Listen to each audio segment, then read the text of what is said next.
প্ৰথমতে মই ঘৰৰ পৰা গোটৰ মিটিঙত গ'লোঁ, যাওঁতে মীৰা শৰ্মাৰ তাতে সোমালোঁ। সোমাই তাৰ পৰা মিটিঙত গ'লোঁ লাইব্ৰেৰীত। যাওঁতে তাৰ পৰা আৰু আমি তিনিজনী গুচি আহিলোঁ মিটিঙৰ পৰা। আহি আৰু মীৰা শৰ্মাৰ তাতে সোমালোঁ। তাৰ পৰা ওলাই আহিলোঁ। আহি দুজন ল'ৰাই মানে সেই বামুণ মহিলাৰ পৰা সেই গোসাঁই ঘৰটোৰ তাতে ৰৈ আছিল। তাৰপিছত সিহঁতে মোক পেণ্ডেল গলৰ পৰা টানি নিলে আৰু সেই পালচাৰ আছিল গাড়ীখন।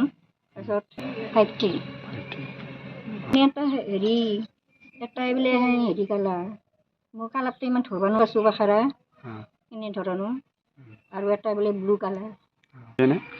এই 1:30টাৰ পৰা 2টাৰ ভিতৰত আৰু এনেকুৱা। আপোনাৰ নামটো?